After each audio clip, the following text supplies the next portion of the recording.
राशि में अगर गुरु यानी बृहस्पति मजबूत होता है तो आप निरंतर सफलता की सीढ़ियां चढ़ते चले जाते हैं। आपको अपनी मेहनत के अनुसार फल मिलता जाता है। जिन लोगों का गुरु कमजोर होता है उन्हें गुरुवार का व्रत रखने की सलाह भी दी जाती है। आइए जानते हैं देव गुरु बृहस्पति का जन्म कैसे हुआ और वो कैसे बने देव गुरु। क्या बहुत अधिक प्रयास करने पर भी आपको वो परिणाम नहीं मिल पाता जिसके आप हकदार हैं, या फिर आप जिस भी काम को करने जाते हैं वहां बाधा उत्पन्न हो जाती है?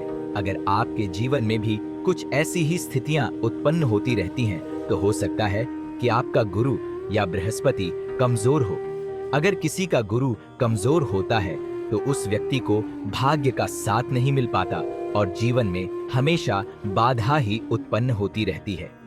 ज्योतिष शास्त्र में गुरु को शांत करने के कई उपाय बताए गए हैं।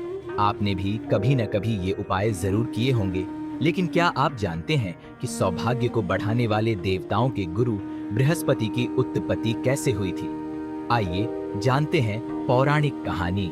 ब्रह्मदेव के आशीर्वाद से जन्मे हैं देव गुरु बृहस्पति। ऋग्वेद के अनुसार प्राचीन काल में महर्षि अंगिरा नाम के एक महान ऋषि हुआ करते थे। अपने तपोबल से इन्होंने कई सिद्धियां प्राप्त की थी।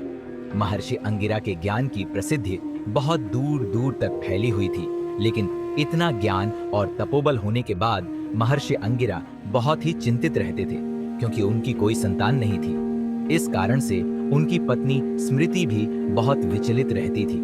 कोई मार्ग ना सूझते देखकर महर्षि अंगिरा की पत्नी ने ब्रह्मदेव की अखंड तपस्या की।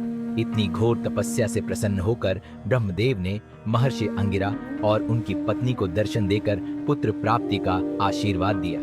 ब्रह्मदेव ने दोनों दंपति को पुत्र प्राप्ति के लिए एक कठिन व्रत बताया। ब्रह्मदेव ने कहा कि अगर वो पूरी आस्था और नियमों के साथ पुंसवन व्रत का संकल्प लेते हैं तो उन्हें एक ओजस्वी पुत्र की प्राप्ति होगी। महर्षि अंगिरा और उनकी पत्नी ने ऐसा ही किया और कुछ समय बाद दोनों को एक ओजस्वी पुत्र की प्राप्ति हुई। महर्षि अंगिरा के पुत्र होने के कारण इस बालक का नाम अंगिरा नंदन रखा गया, जो बाद में जाकर बृहस्पति नाम से प्रसिद्ध हुए। कैसे बने? बृहस्पति देवताओं के गुरु अपने पिता की तरह ही अंगिरा नंदन भी बहुत ही ज्ञानी थे। वे भगवान शिव के भक्त थे। उन्होंने एक शिवलिंग निर्मित किया और इस शिवलिंग की घोर तपस्या की। इस तपस्या से प्रसन्न होकर भगवान शिव ने अंगिरा नंदन को दर्शन दिए। भगवान शिव ने अंगिरा नंदन से कहा, पुत्र, तुमने मेरा बहुत ही बृहद तप किया है, इसीलिए तुम अब से बृहस्पति के नाम से जाने जाओगे। तुम धर्म और नीति के महान ज्ञाता हो, इसीलिए अपने ज्ञान से देवताओं का मार्गदर्शन करो।